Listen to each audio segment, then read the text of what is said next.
बहारें हमको ढूंढेंगी।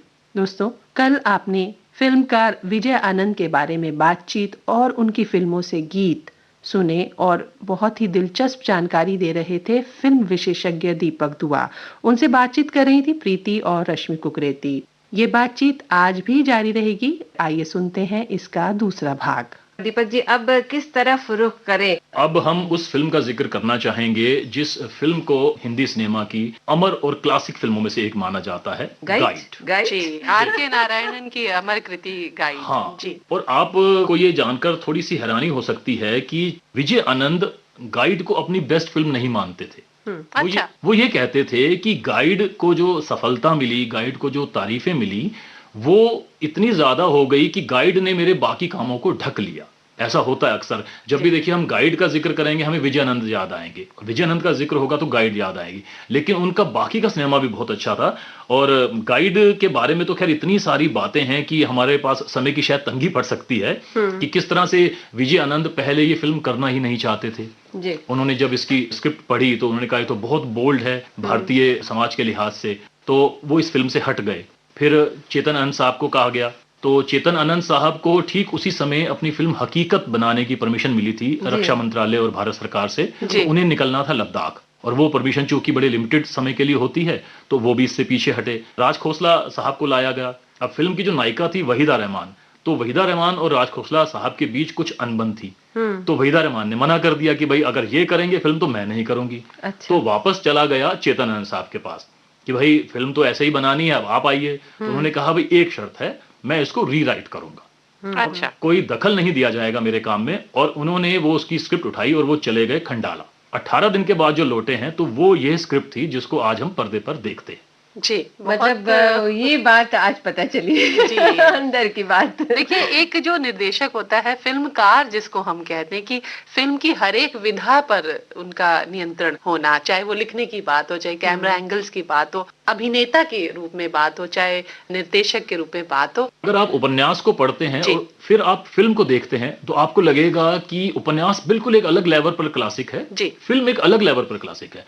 वो दोनों में कहीं आपस में मिलान नहीं हो रहा है। ठीक है कि वो मूल थीम वहां से ली गई, लेकिन जिस तरह से ये फिल्म आकर अंत में वो संदेश देती है और जो देवानंद का कैरेक्टर जिस तरह से बदलता है वो उपन्यास में नहीं है वैसा।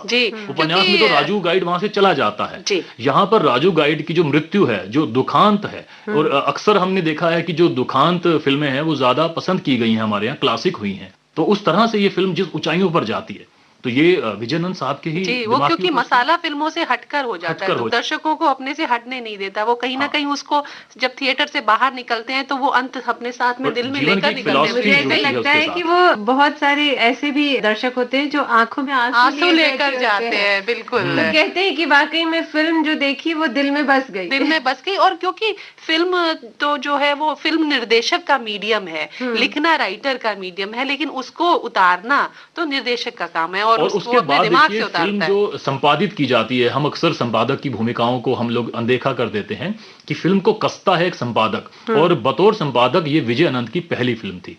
और देखिए यहाँ कितनी मुश्किल रहती है एक आदमी को कि वो अपने लिखे को फिल्माता है, फिर अपने ही फिल्माए को काटता है। और एक ऐसी फिल्म जिसका कोई संवाद, कोई दृश्य ना हमें कम लगता है ना ज्यादा लगता है, सटीक लगता है, तो काटता है तभी तो वो मूर्ति सी बनकर आती है, खूबसूरत एक पेंटिंग की तरह, एक जो दर्शकों के दिलों में घर कर जाती है। एक गाना गाइड का गाना सुन लेते हैं और फिर हम इसके संगीत पर बात कर लेंगे। इसमें एक गीत है, मुंह से छल किए जाए हाय रे हाय देखो सैया बेईमान। इससे जुड़ा हुआ एक छोटी सी दिलचस्प जानकारी मैं आपको देता हूं कि इसमें पंडित शिव कुमार शर्मा ने तबला बजाया है। क्या बात, जबकि वो हम उन्हें आज तबला वादक के तौर पर नहीं जानते हैं, हम उन्हें संतूर वादक के तौर पर जानते हैं। और ये यहाँ तबला वादक के तौर पर उन्होंने शुरुआत की थी। और ये जानकारी देखिए आमतौर पर नहीं मिलती है कि किस तरह से बाद में आर.डी. बर्मन साहब ने उन्हें कहा कि आप इसमें तबला बजाएं, और बाद में तबले से हटकर वो संतूर की तरफ चले। संतूर शिवहरी के रूप में बाद में उन्होंने बहुत सारी फिल्मों में संगीत दिया। तो ये गीत जो है मुंह से छल किए जाए, ये सुनवाया जाए। मुंह से छल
हाँ दिल जिसे दे डाला, प्रीत मोरे पल पल रोए, तड़पा तड़पा तरसाए, तड़पा तरसाए मोहे, हाय हाय देखो सैया बेईमान, मुझसे छल, हाँ मुझसे छल, मुझसे छल किए जाए, हाय रे हाय हाय देखो हाँ सैया बेईमान, देखो सैया बेईमान, देखो सैया बेईमान, मुझसे छल किए जाए, देखो सैया बेईमान, हाँ बेईमान, हाँ बेईमान। दीपक दुआ हमारे साथ है। तो दीपक जी, अभी आपने कहा था कि जब गाइड की बात होगी तो इतनी सारी बातें हैं कि हम रुक नहीं सकते हैं। हाँ। तो हम अपनी गाड़ी आगे बढ़ाते हैं राजू गाइड के साथ। क्योंकि देखिए, एक क्लासिक उपन्यास पर क्लासिक फिल्म जब बनती है तो बातें बहुत सारी हो जाती हैं। जी। और आप यही देखिए ना कि किस तरह से ये उपन्यास लिखा गया। जब आर के नारायण साहब से जब किसी ने पूछा कि आपको गाइड लिखने की प्रेरणा कहाँ से मिली, तो एक जगह अपने इंटरव्यू में वो बताते हैं कि उनके जो होम टाउन था मैसूर, कि जहाँ के वो रहने वाले थे, वहाँ एक बार इतना सूखा पड़ा था कि बारिश नहीं हो रही थी। तो सरकार ने, वहाँ की जो नगर पालिका थी या जो भी थी, उन्होंने ये तय किया कि हम कुछ रिचुअल्स करते हैं। और बकायदा एक ब्राह्मणों के दल को बुलाया गया और कावेरी नदी के जो किनारे जो सूख चुके थे, वहां पर बैठकर उन्होंने उपवास, पूजा, उपासना वगैरह की और 12 दिन बाद बारिश हुई। जी। तो यहां से उन्होंने कहा कि ये वाला प्लॉट आ गया। प्लॉट आया और हाँ। उन्होंने ये उपन्यास लिखा कि उसको एक राजू गाइड बना दिया और उस राजू गाइड के साथ रोजी की कहानी जोड़ी। और देखिए लेखक के दिमाग में कैसे कैसी उर्वरता होती है। जी बिल्कुल। और बाद में इस उपन्यास पर नजर पड़ती है देव आनंद साहब की, और वो कहते हैं कि मैं इस पर फिल्म बनाऊंगा। और फिल्म भी सिर्फ हिंदी में नहीं बनी है, इंग्लिश में बनी है। इंग्लिश की बिल्कुल अलग स्क्रिप्ट थी, अलग डायरेक्टर थे, अलग प्रोड्यूसर थे। हालांकि वो फिल्म कभी चल नहीं पाई और उसको लेकर खुद आर के नारायण साहब ने भी ये कहा कि मुझे वो फिल्म पसंद नहीं थी। लेकिन हिंदी फिल्म के बारे में आप देखिए ना कि वो हमारे यहाँ से ऑस्कर के लिए भी भेजी जाती है। जी, और आर के नारायण ने कहा भी था कि मेरी किताब से ज्यादा खूबसूरत फिल्म बनकर आई है। आपको एक और बड़ी दिलचस्प बात बताना चाहूंगा कि जब ये फिल्म आई, इस फिल्म का प्रीमियर शो हुआ, लगभग पूरी फिल्म इंडस्ट्री के तमाम बड़े नाम वहां मौजूद थे। उन्होंने फिल्म देखी, फिल्म देखकर बाहर निकले, गेट पर विजय आनंद साहब खड़े हैं, किसी ने भी उनको हाथ मिलाकर शुभकामनाएं नहीं दी, बधाई नहीं दी कि बहुत अच्छी फिल्म बनी है, क्योंकि उन सबके मन में यह था कि यार ये क्या बना दिया इन्होंने, ये तो पिटेगी। वो उस समय मसाला फिल्मों का दौर, एक गिना चुना फार्मूला, लोगों ने जिसमें एक सब नयापन कुछ देखा, ये कैसा सिनेमा सामने आ गया। और हर किसी के मन में कि ये तो भाई बहुत बोल्ड है, कुछ अलग किस्म की बात है, ये कहाँ चल पाएगी। और शुरू में गाइड चली भी नहीं, लेकिन धीरे धीरे जब इसने पकड़ बनानी शुरू की तो लोगों ने इसे एक बार नहीं देखा है। जी, बहुत कोई बार दर्शक देखा है। ऐसा नहीं होगा जिसने इसे एक बार देखा होगा। ये ऐसी फिल्म है जिसे बार बार देखा गया और बार बार इससे कुछ ना कुछ हासिल किया गया। जी, हर बार आप देखते हैं तो फ्रेम में कुछ नई चीज उभर कर सामने। बहुत सही कह रही हो, क्योंकि उसको जब भी देखा तो अलग अलग रूप में दिखी हमें। बिल्कुल। आप अगर डूब कर देखें, मैं अक्सर इस फिल्म को देखते हुए क्लाइमेक्स जब आता है तो मेरी आंखों से झरझर आंसू बहते हैं, इक्का दुक्का नहीं। क्या बात है। तो ये जब आपके दिल को कोई चीज छू जाती है तब आप समझिए कि ये कला का वास्तविक रूप है। हाँ, कि जब सिनेमा आपके अंदर आ जाता है, आप सिनेमा को लेकर अपने साथ निकलते हैं, यही सिनेमा के सार्थक होने का ही एक पक्ष है। बहुत देर तक फिर वो बातें दिमाग में भी रहती हैं। हम सोचते रहते हैं, अच्छा ऐसा हुआ, अच्छा वैसा हुआ। जो हम बात करते हैं कि विजय आनंद साहब गीतों को फिल्माने के बहुत बड़े महारथी थे, और इस फिल्म के आप गीत देखिए किस तरह से उन्होंने इसके गीत फिल्माए हैं। वो जो गीत है ना, आज फिर जीने की तमन्ना है, जब वो शुरू होता है और वो मटका आकर फूटता है और वहां से वो गीत, मतलब ये ऐसे आसमान में चढ़ जाता है। और यहाँ एक छोटी सी जानकारी है कि जब आप आगे देखते हैं, वहीदा जो है चित्तौड़गढ़ वो किला है जहाँ पर ये गीत फिल्माया गया, और वहां वो शीशे में एक झलक आती है, एक इमेज आती है, उनका अक्स आता है। वो कहाँ से है? वो जो खिलजी और रानी पद्मिनी की कहानी है, वो वहां से लिया गया। अच्छा, जी जी जी। और ये गाना कितना जबरदस्त हिट होता है। बिल्कुल। और ये गीत जाता है उस साल जो फिल्म फेयर अवार्ड हुए वहां पहुंचता है, और एस.डी. बर्मन साहब को नॉमिनेट किया गया, लता मंगेशकर को इसके लिए नॉमिनेट किया गया। और आप जानकर हैरान होंगे कि उस साल ना तो एस.डी. बर्मन को अवार्ड मिला, ना लता मंगेशकर को मिला। पर दीपक जी, कुछ गीत ऐसे होते हैं चाहे उन्हें किसी संस्था या समारोह में अवार्ड मिले ना मिले, लेकिन जनता उन्हें जब जब सुनती है उनके बस। दिलों से वाह निकलता है। अवार्ड ही मिलते हैं। क्योंकि ये गीत आकाशवाणी के उद्घोषकों का बहुत प्रिय गीत है और महिलाएं भी इसको बड़े प्यार से बजाती हैं। जो महिला उद्घोषक है, आज फिर जीने की तमन्ना है, एक वुमेन्स लिब और स्त्री और मुझे लगता स्वतंत्रता है के वो रूप हमारे में। जो श्रोता हैं वो बस इंतजार कर रहे होंगे कि ये गीत बस बजने ही वाला है। जी। मतलब दीपक जी ने अब यहाँ म्यूजिकल ब्रेक दे दिया है, तो आज फिर जीने की इस तमन्ना है। गीत में क्या था प्रीति, जब वो जो फूस होती है उसको फैलाती हैं या मटका फोड़ती हैं, वो एक नए जीवन की ओर इशारा होता इशारा है कि होता मैं है। एक नई जिंदगी जीने शुरू जा करने रही वो हूँ, असल में पुराना अपने जीवन। अंदर की जो उनकी सीमाएं थी, सरहदें थी, उसको लांघ कर जिस हाँ। तरह से नायिका चल दी है नए नायक के साथ, और उसके बाद देखिए उसका सफर आगे बढ़ता है जी, फिल्म में। तो देखिए यहाँ पे एक जिसे कहते हैं ना कि एक सिंबलिज्म, एक हाँ। प्रतीक के रूप में भी इस्तेमाल किया गया, जो हम छायांकन की बात कर रहे जी, थे। बिल्कुल। तो आइए सुनते हैं। चुलबुलेपन को भी हम महसूस कर सकते हैं, कितने निश्चल भाव से उन्होंने वो गीत गाया। मैंने फिल्मांकन जो उसका हाँ, किया गया उसका। पर्दे पर जिस तरह से नायिका जो है वो उछल कूद कर रही है, नाच हाँ। रही हैं, तो वो उनके अंदर की जो उमंग है उसको दर्शाता है। जी, तो ये गीत यहाँ सुन लेते हैं। बातों से खींच के ये आंचल, तोड़ के बंधन बांधी पायल, कोई ना रोको दिल की उड़ान को, दिल वो चला। आज फिर जीने की तमन्ना है, आज फिर मरने का इरादा है।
कार्यक्रम बहारें हमको ढूंढेंगी और गाइड पर हमने बिल्कुल विस्तार से चर्चा की। अभी भी ऐसा लग रहा है कि कुछ रह गया है, लेकिन फिर बातें यूं ही होती रहेंगी। लेकिन मैं सोच रही थी कि थोड़ा सा आगे बढ़ते हैं, तीसरी मंजिल की तरफ चलते हैं। जी, और इसमें वहीदा रहमान थी, और वहीदा रहमान की जो बहुत अच्छी दोस्त थी वो थी आशा पारेख। आशा पारेख के बारे में और विजय आनंद के बारे में बात करते हैं। और फिल्म थी, दीपक जी, तीसरी मंजिल। शम्मी कपूर, आशा पारेख। और ये उनके प्रोडक्शन हाउस में नहीं बनी थी ना, हाँ, अलग से ये थी नाजिर हुसैन साहब की फिल्म थी ये। और इसको लेकर एक दिलचस्प कि किस तरह से ये फिल्म बननी शुरू हुई वो मैं आपको बताता हूँ। और वो दिलचस्प बात ये है कि तीसरी मंजिल जो नाजिर हुसैन साहब ने निर्माण किया इसका और लिखी, इसके लिए उन्होंने देव आनंद साहब को लिया था जी। और विजय आनंद साहब से वो बनवा रहे थे बहारों के सपने। और कहीं किसी पार्टी में देवानंद साहब जरा कहीं किसी ऊंची आवाज में बोल गए कि नाजिर हुसैन ने मुझे जिस फिल्म में लिया है वो एक कलर फिल्म है, और गोल्डी यानी विजय आनंद से जो वो बहारों के सपने बनवा रहे हैं, एक नया लड़का है राजेश खन्ना, उसको लेकर वो ब्लैक एंड व्हाइट फिल्म है जी। तो ये बात थोड़ी सी उनको नागवार गुजरी नाजिर हुसैन साहब को। तो उन्होंने कहा विजय आनंद को कि तुम ये कलर वाली फिल्म जो है तीसरी मंजिल, ये तुम बनाओ, लेकिन शर्त यह है कि इसमें देव आनंद नहीं होंगे। तभी शम्मी कपूर आए। तो तभी आते हैं उसमें शम्मी कपूर। और देखिए, तीसरी मंजिल नाम सुनकर ऐसा लगता है बड़ी ही हॉरर किस्म की फिल्म हो सकती है, डरावनी फिल्म होगी, और एक मर्डर मिस्ट्री थी, रहस्यमयी फिल्म थी जी। और एक थ्रिलर फिल्म के अंदर एक रोमांटिक स्टोरी भी चल रही है, और गीत इसके जो हैं, और अंत तक भी वो तीसरी मंजिल का जो रहस्य नहीं खुलता है। इस तरह की फिल्मों में विजय आनंद को मास्टर महारत हासिल थी, बिल्कुल जी। थ्रिलर फिल्मों की जब बात होती है, देखिए ना कि ज्वेल थीफ थी या जॉनी मेरा नाम थी, तो उस तरह के सिनेमा को लेकर विजय आनंद एक मास्टरी दिखाते हैं अपनी। और इस फिल्म के गीत तो माशाल्लाह बहुत बढ़िया थे। और विविध भारती के एक इंटरव्यू में शम्मी कपूर ने कहा था कि जब इस गीत के बारे में चर्चा हो रही थी, संगीत के बारे में, तो आर डी बर्मन वहां आए थे, और इसका जो गीत है वो एक नेपाली गीत पर आधारित है। वो गीत हम सुनवाते हैं जी, जरूर।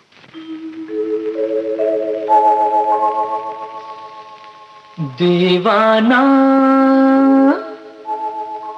मुझसे नहीं, इस अंबर के नीचे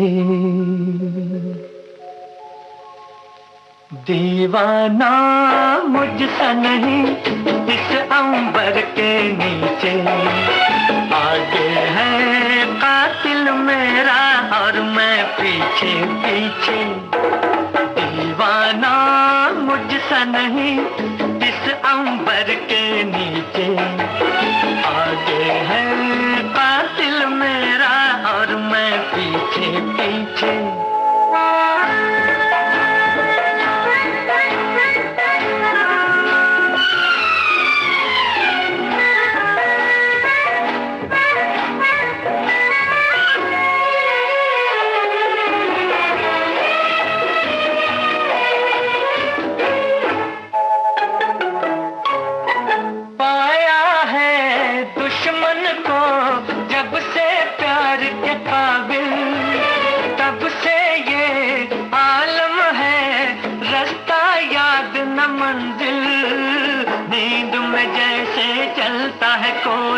चलना यूं ही आंखें मीचे। दीवाना मुझसे नहीं, इस अंबर के नीचे आगे है कातिल मेरा और मैं पीछे पीछे।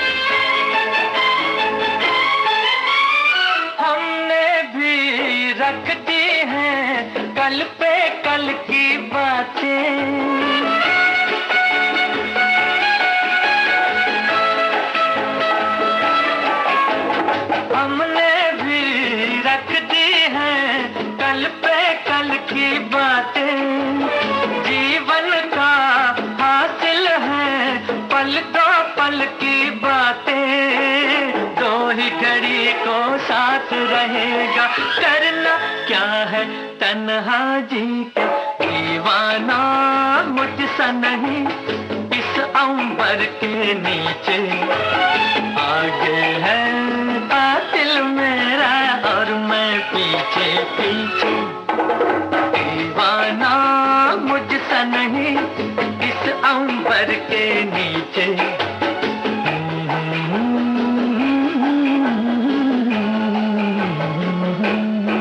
वाकई में मजा आ गया, बिल्कुल अलग हटके, क्योंकि ज्यादातर हम जब तीसरी मंजिल की बात करते हैं रश्मि, तो हम ओ मेरे सोना रे सोना रे सोना रे, एकदम उछल कूद शमी जी का, और ये एक बिल्कुल अलग सा गीत, और वाकई में मजा आ गया। मैं सोच रही थी अब किस तरफ रुख करे, अगर हम ज्वेल थीफ की तरफ जाएं दीपक जी, तो कैसा रहेगा? वो भी बिल्कुल इसी तरह की फिल्म, सस्पेंस बना हुआ है, और मुझे तो इसमें वैजंती माला का डांस, क्या बात है। बेहतरीन फिल्म और बहुत अच्छे ढंग से लिखी हुई फिल्म, जहां आप जो देख रहे हैं, जिस तरह से आपको लगता है कि कहानी इस दिशा में चल रही है कि कौन निकलेगा अंत में ज्वेल थीफ, और आप जब अंत तक पहुंचते हैं तो चौंक जाते हैं। बिल्कुल। और आपको ये बात देखिए जानकर हैरानी होती है कि पहली बार जब हम फिल्म देख लेते हैं तो हमें राज खुल जाता है कि कौन है, लेकिन उसके बावजूद इस फिल्म को लोगों ने कई बार थिएटरों में जाकर देखा है, सिर्फ इसके फिल्मांकन के लिए, इसकी कहानी की कसावट के लिए, इसकी जो कहानी का बहाव है उसके लिए।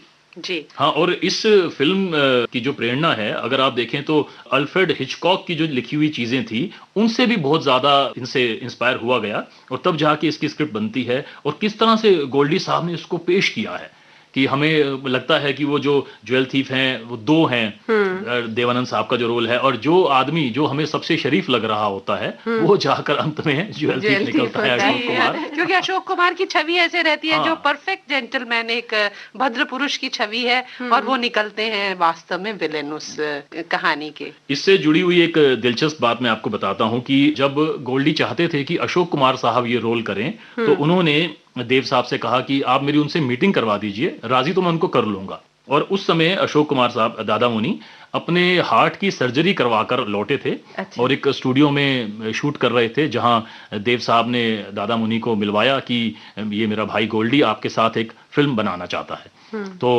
दादा मुनि ने कहा भाई क्या है? उसने कहा कि इसमें 2 हीरो हैं और जिनमें से एक हीरो आप हैं। अच्छा, हाँ, 2 हीरो तो है, बिल्कुल। ठीक है। और लेकिन अंत में जो आप हीरो हैं वो आप हीरो नहीं है, आप विलेन हैं। तो इस तरह से कहा गया। और एक देखिए, निर्देशक का होती है ना, ये इस तरह से ही चीजों को पकड़ा जाता है और बताया जाता है। तो वो राजी हुए कि ठीक है, कहानी सुनी और बोला कि ठीक है मैं इसको करूंगा, लेकिन एक शर्त है।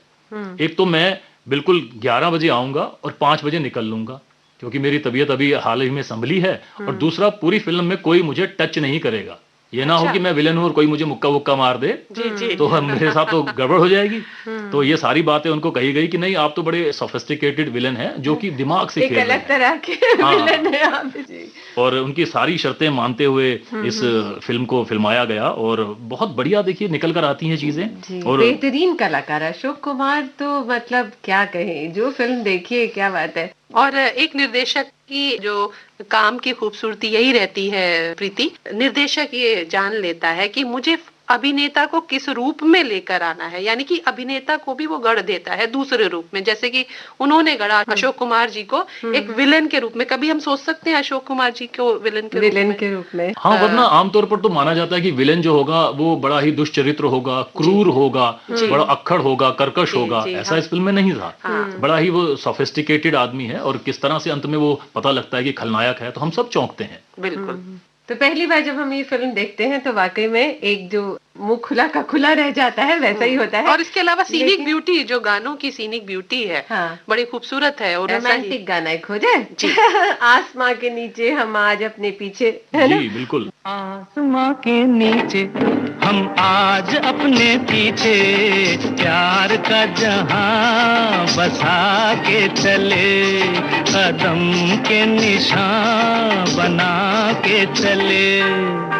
आसमां के नीचे हम आज अपने पीछे, प्यार का जहां बता के चले, कदम के निशान बना के चले।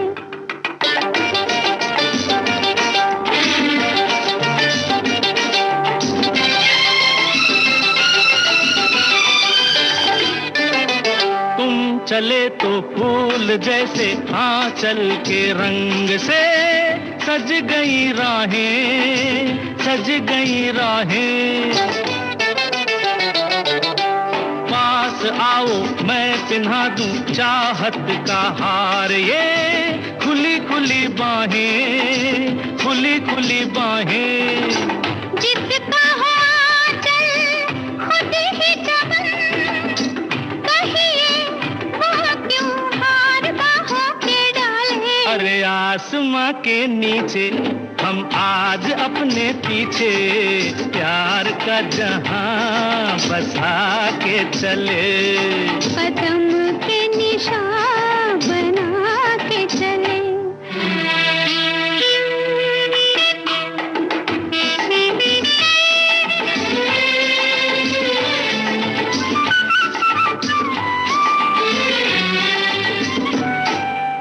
बोलती है आज आंखें कुछ भी न आज तुम, कहने दो हमको, कहने दो हमको।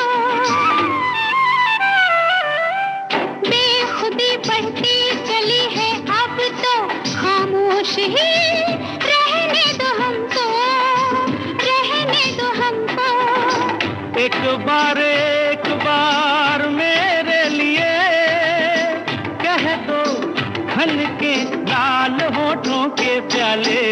आसमां के नीचे हम आज अपने पीछे प्यार का जहां बसा के चले।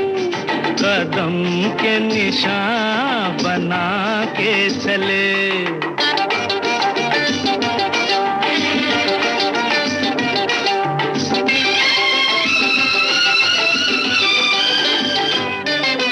साथ मेरे चल के देखो आई है धूम से अब की बहारें, अब की बहारें। हर गली हर मोड़ पे वो दोनों के नाम से हमको पुकारें, तुमको पुकारें। कह दो बहारों से आई है, उन तक उठकर हम नहीं जाने वाले।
एक बार मेरे लिए कह दो, हल्के लाल होठों के प्याले।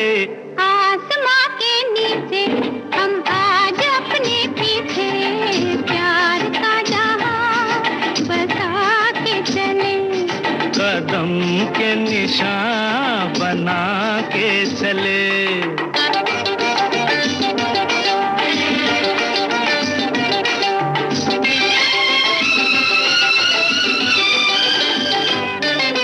साथ मेरे चल के देखो, आई है धूम से अब की बहारें, अब की बहारें। हर गली हर मोड़ पे वो दोनों के नाम से हमको पुकारें, तुमको पुकारें। कह दो बहारों से आई है, उन तक उठकर हम नहीं जाने वाले। अरे आसमां के नीचे हम आज अपने पीछे प्यार का जहां बसा के चले, कदम के निशान बना के चले। आसमां के नीचे हम आज अपने पीछे प्यार का जहां बसा के चले, कदम के निशान बना के चले। आगे बढ़ते हैं और अब बात करते हैं जॉनी मेरा नाम, हेमा मालिनी जी, देवानंद। बहुत ही प्यारी सी फिल्म, और मुझे लगता है बहारें हमको ढूंढेंगे कार्यक्रम में हमने लगभग सारी फिल्में देख ली। क्यों रश्मि, है ना? हेमा मालिनी उस समय अपने पूर्ण अभिनय के स्वरूप को जिसे कहते हैं प्राप्त कर सकती है, और अप्सरा। खूबसूरती, वाह, ड्रीम गर्ल अभी ड्रीम उनको गर्ल। बाद में होना था, लेकिन इस समय बहुत ही खूबसूरत लगी है वो काली साड़ी पहनकर इस फिल्म में। देव आनंद और हेमा मालिनी ने साथ में 9 फिल्में की, और ये उनकी पहली फिल्म थी जो उन्होंने साथ में की। यहाँ से उनकी जो जोड़ी लोगों को सुहानी शुरू हुई, वो आगे सफर बहुत लंबा चलता है। यानी कि पल भर का सफर नहीं रहा ये। हाँ, पल भर का सफर नहीं रहा। और इस फिल्म से जुड़ी अगर हम बातों पर जाएं तो इस फिल्म के निर्माता नवकेतन नहीं थे, देवानंद नहीं थे। इस फिल्म के निर्माता थे गुलशन राय, और गुलशन राय जो थे असल में डिस्ट्रीब्यूटर थे फिल्मों के, और देवानंद साहब की तमाम फिल्मों को उन्होंने डिस्ट्रीब्यूट किया अपने जमाने में। आनंद बंधुओं के मन में कहीं था कि हम इनको बतौर निर्माता स्थापित करें, तो ये फिल्म एक तरह से गुलशन राय की मदद करने के लिए बनाई गई थी जी। और इसकी सफलता ने उनकी मदद की भी बहुत ज्यादा। और ये देखिए कि ये फिल्म इतनी ज्यादा सफल हुई कि बाद में इसके रीमेक बने, कन्नड़ में, तेलुगु में और तमिल तक में ये फिल्म दोबारा से बनाई गई। ज्यादातर होता ये था कि पहले जी, दक्षिण में फिल्म दक्षिण बनी भारतीय फिल्में और हमारे उसके यहाँ बाद बनी। हिंदी में बनी। हाँ, और ये भी देखिए कि इस फिल्म की जो पूरी एक रूपरेखा है, चाहे वो कहानी है, स्क्रिप्ट है या निर्देशन है, वो इतना ज्यादा पसंद किया गया कि हमारा जो फिल्म इंस्टीट्यूट है पूना में, वहां के प्रिंसिपल को ये फिल्म इतनी पसंद आई कि उन्होंने अपने स्टूडेंट्स के लिए खास तौर पर कहा कि देखिए ये है एक परफेक्ट मिक्स है कला और व्यवसाय का, जिसे हम आर्ट सिनेमा और कमर्शियल सिनेमा कहते हैं, उन दोनों का एक परफेक्ट मिक्स है ये फिल्म। जी, जो विजय आनंद थे वो गुरुदत्त का रियलिज्म को वो बहुत पसंद करते थे, और राज कपूर का जो ग्लैमर का पिक्चराइजेशन होता था उसको वो बहुत पसंद करते थे। लेकिन उनके मन में ये भी था कि आखिरकार ये एक व्यावसायिक सिनेमा है, हम यहाँ मनोरंजन के लिए आए हैं। तो ये बात तो उन्होंने साथ में रखी ही, और साथ में जो कला का रूप उन्होंने दर्शकों को अपनी फिल्मों में दिखाया वो वाकई सभी ने बहुत पसंद किया। देखिए, जो हिंदी का मुख्यधारा सिनेमा जिसे हम कहते हैं, व्यावसायिक सिनेमा या मसाला सिनेमा, उसमें जितने भी महान फिल्मकार हुए वो इसीलिए महान माने गए कि उन्होंने मनोरंजन तो भरपूर दिया, लेकिन साथ ही साथ वो कोई ना कोई बात भी पूरे अर्थों के साथ कह गए। मैसेज, कोई ना कोई वो संदेश फिल्में था। 50 साल बाद, 60 साल बाद भी हम याद करते हैं। हम उन्हें जब याद करते हैं, उनके बारे में बात करते हैं, तो हमें गुदगुदी होती जी। है। हम उन फिल्मों को देखना चाहते हैं, उनके गीत सुनना चाहते हैं। तो आपका इशारा ये है कि गीत सुनाए। गीत सुनवाया जाए। और अब ये देखिए कि इसके गीतों का फिल्मांकन देखिए ना, कितना दिलचस्प है। जी। या जैसे वो गीत है इसमें, ओ मेरे राजा, तो वो गीत फिल्माया जा रहा है नालंदा के खंडहरों में। जी। और या फिर वो गीत जो इसका सबसे बेहतरीन पल गीत भर माना के जाता लिए है, कोई पल भर हमें- के लिए, वो फिल्माया गया काठमांडू के पास गोदावरी गार्डन में। तो मैं सोच रही थी काठमांडू चलते हैं। चलो हाँ। ये गीत यहाँ सुन लेते हैं। पल भर के लिए कोई हमें प्यार कर ले,